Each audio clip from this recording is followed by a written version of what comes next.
एक बार एक चालाक इंसान की दोस्ती काल यानी मृत्यु से हो गई। वह इंसान पूरी तरह स्वार्थ, अहंकार और भोग विलासता में लिप्त रहता था, पर उस व्यक्ति को अपनी मृत्यु से बहुत डर लगता था। जब वो अपने मित्र यानी काल से मिला तो उसने कहा कि तुम मेरे मित्र हो, अब तो मैं निश्चिंत हूँ, क्योंकि एक मित्र तो दूसरे मित्र के प्राणों की रक्षा करता है और तुम भला अपने मित्र को क्यों मरने दोगे। इस पर काल ने कहा, बेशक मैं तुम्हारा मित्र हूँ, परंतु अगर मैं अपने कर्तव्य से विचलित हुआ तो मेरे स्थान पर किसी अन्य को तैनात कर दिया जाएगा और वो तुम पर जरा भी रहम नहीं करेगा। इसलिए मेरे दोस्त, मरना तो तुम्हें भी है एक दिन, परंतु मित्र होने के नाते मैं तुम्हें मृत्यु पूर्व 4 दिव्य संदेश भेजूंगा, ताकि तुम मरने से पहले अपनी सारी जिम्मेदारियों को भली भांति निभा सको। ये सुनकर उस चालाक व्यक्ति के मन से मौत का भय निकल गया। उसने सोचा, जैसे जैसे मृत्यु के निकट आने के संदेश आएंगे, मैं मरने से पूर्व अपने सभी कार्यों को पूर्ण कर लूंगा और तब तक ऐशो आराम से जिंदगी जीऊंगा। दिन बीतते गए, उस व्यक्ति की मृत्यु की घड़ी आ पहुंची। डॉक्टरों ने जवाब दे दिया और कहा कि अब आपका बच पाना मुश्किल है। तब उस व्यक्ति ने अपने सामने काल को खड़ा पाया और धिक्कारते हुए कहा कि तुम तो एक धोखेबाज दोस्त निकले। तुमने कहा था कि मौत आने से पहले 4 दिव्य संदेश भेजोगे, और आज मेरी मौत सामने है, पर मुझे कोई संदेश नहीं आया। इस पर काल ने जवाब दिया, मित्र, तुम्हें भी 4 संदेश आए थे, परंतु तुमने उन सभी को न केवल नजरअंदाज किया बल्कि ढक कर छुपा दिया। सबसे पहले संदेश में मैंने तुम्हारे सुंदर काले बालों को सफेद कर दिया। ये आने वाली विपदा का पहला संदेश था। ये तुम्हें चेतावनी थी कि अपने जीवन को सादा करके विलासिताओं से मुक्त हो जाओ, पर इस संदेश का तुम्हारे ऊपर जरा भी असर नहीं हुआ। तुमने तो इस संदेश को छुपाने के लिए बनावटी रंग लगाकर अपने बालों को फिर से काला कर लिया और पुनः जवान दिखने की कोशिश करने लगे। आज भी वह दिव्य श्वेत संदेश तुम्हारे सिर पर रंगे हुए बालों की जड़ों से दिखाई दे रहे हैं। कुछ समय बाद तुम्हें दूसरा संदेश नेत्रों की ज्योति मंद करके भेजा गया। उस समय तो तुम्हें अंतर्मुखी हो जाना चाहिए था और अपने बचे हुए कार्यों को निपटा लेना चाहिए था, परंतु तुमने तो हद कर दी और आंखों पर मोटे शीशे चढ़ाकर अपनी पुरानी स्वार्थ और धन संग्रह की दिनचर्या में ही लगे रहे। तीसरे संदेश में मैंने तुम्हारे दांतों को हिलाया और कुछ को तोड़ दिया। शायद तुम इसे समझ पाते, पर ये क्या, इसमें तो तुम हल्का, नरम और तरल भोजन खाने लगे और तुमने जबरदस्ती नकली दांत लगवाए। साथ ही संसार के स्वादिष्ट भोजन और भोग विलास में निरंतर लिप्त रहे। इस संदेश के बाद तो तुम्हें स्वार्थ और अहंकार से मुक्त होकर जीना चाहिए था। फिर अंतिम संदेश के रूप में मैंने तुम्हें रोग और पीड़ाओं को भेजा, परंतु तुमने योग और परहेज पूर्वक सात्विक जीवन शैली को नहीं अपनाया और पीड़ा नाशक दवाइयां लेकर अपने जर्जर शरीर को अपनी लालसा पूर्ति के लिए ढोते रहे। बताओ, मैंने अपनी मित्रता में कहाँ खोट रखा। मेरे बताए अनुसार तुम्हें 4 संदेश आए, पर तुमने इन दिव्य संदेशों को दबाने के लिए एक बनावटी रास्ता तैयार कर लिया। जब उस चालाक मनुष्य ने काल के 4 संदेशों को समझा तो वह फूट फूट कर रोने लगा और अपनी नादानी पर पश्चाताप करने लगा। उसने स्वीकार किया कि मैंने इन दिव्य चेतावनी भरे संदेशों को नहीं समझा। वो सदा यही सोचता रहा कि अभी क्या जल्दी है, अभी कुछ और आनंद भोग लूं, कुछ और प्रतिस्पर्धा कर लूं, कुछ और अहंकार दिखा लूं इस दुनिया को, कुछ और प्रॉपर्टी खरीद लूं। काल ने कहा, आज तक तुमने जो कुछ भी किया राग, द्वेष, स्वार्थ, अहंकार और भोगों के लिए किया। जो भी जानबूझकर सृष्टि के दिव्य नियमों को तोड़ता है वह अक्षम्य है। ये सुनकर उस व्यक्ति ने सोचा, क्यों न इसे धन का लालच दे दूं, शायद ये मेरे प्राण बख्श दे।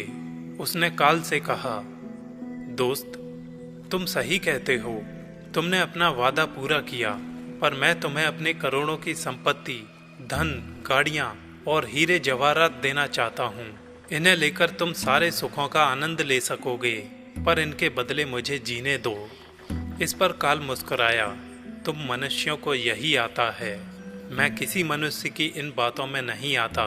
मेरे लिए ये सारी चीजें व्यर्थ हैं। अब तुम्हारी करोड़ों की संपत्ति का कोई लाभ नहीं है। वह चालाक मनुष्य अपने सामने खड़ी मौत को देखकर हाय हाय करके रोने लगा और सभी संबंधियों को पुकारने लगा, पर उसकी मदद के लिए कोई नहीं आया। अंततः काल ने उसके प्राण हर लिए। जीवन को सबके लिए अच्छा सोचने में लगाया जाए।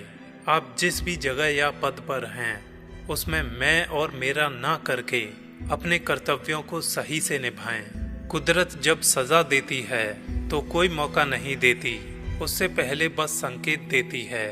जो मनुष्य उन संकेतों को समझता है वो सदा खुश रहता है, और जो अपने धन, पद, खूबसूरती या शरीर का अभिमान करते हैं और दूसरों को अपने आगे कुछ नहीं समझते, उन पर कुदरत बस मुस्कुराकर यही सोचती है कि तुम मेरे नियमों को नहीं समझ पाओगे। चिंता मत करो, एक दिन लपेटे में जरूर आओगे। सूर्यास्त के समय एक बार सूर्य ने सबसे पूछा, मेरी अनुपस्थिति में मेरी जगह कौन कार्य करेगा? समस्त विश्व में सन्नाटा छा गया। किसी के पास कोई उत्तर नहीं था। तभी कोने से एक आवाज आई। दीपक ने कहा, मैं हूं ना, मैं अपना पूरा प्रयास करूंगा। ठीक ऐसे ही कुछ लोग अपने बारे में ये बोलते हैं कि मेरे बिना ये घर, ये दुकान, ये समाज या फिर ये दुनिया चल नहीं पाएगी। लेकिन कुदरत ने अपनी व्यवस्थाओं को संपूर्ण करके रखा है। किसी के ना होने पर किसी की जिंदगी नहीं रुक सकती है। यदि वो इंसान अच्छा है तो सदा हमारे दिल में निवास करता है, अन्यथा वो सिर्फ पुतला बनकर रह जाता है। आपकी सोच में ताकत और चमक होनी चाहिए। छोटा बड़ा होने से फर्क नहीं पड़ता, सोच बड़ी होनी चाहिए। अपने मन के भीतर एक दीप जलाएं और सदा मुस्कुराते रहें। जब आप दूसरों को बदलने का प्रयास बंद कर दें, इसके बजाय स्वयं को बदलने पर ध्यान केंद्रित करें।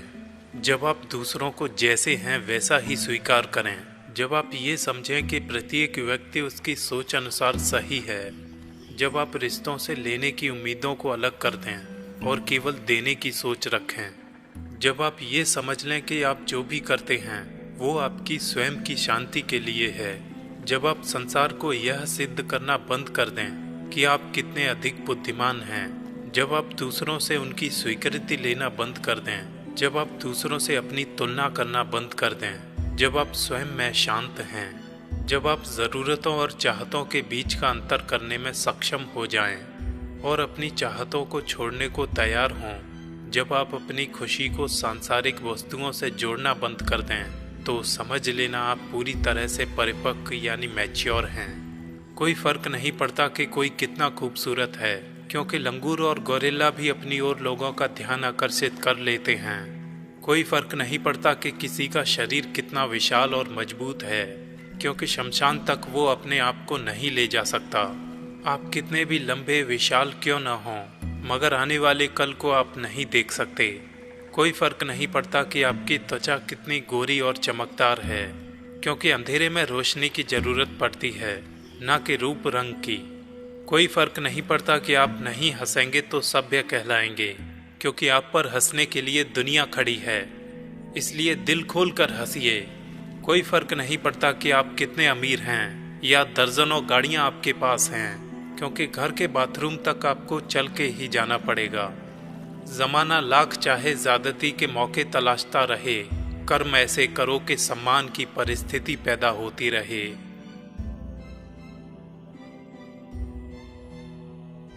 एक व्यापारी था। वो ट्रक में चावल के बोरे ले जा रहा था। एक बोरा खिसक कर गिर गया। कुछ चींटियां आईं और 10-20 दाने ले गईं। कुछ चूहे आए, 50-100 ग्राम खाकर वो चले गए। कुछ पक्षी आए, थोड़ा खाकर उड़ गए। कुछ जानवर आए, 2-3 किलो खाकर चले गए। एक मनुष्य आया और वो पूरा बोरा ही उठा ले गया। अन्य प्राणी पेट के लिए जीते हैं, लेकिन मनुष्य डिजायर यानी तृष्णा में जीता है। इसलिए इसके पास सब कुछ होते हुए भी यह सर्वाधिक दुखी है। मनुष्य आवश्यकता पूर्ति के बाद भी अपनी दोषपूर्ण इच्छाओं को नहीं रोकता तो वह अनियंत्रित होकर बढ़ती ही जाएंगी और दुख का कारण बनेंगी। दुनिया में 2 तरह के लोग होते हैं, एक वो जो मौका आने पर साथ छोड़ देते हैं और दूसरे वो जो साथ देने के लिए मौका ढूंढ लेते हैं। अच्छे लोगों से रिश्ता रखिए, जीवन बेहतर होगा।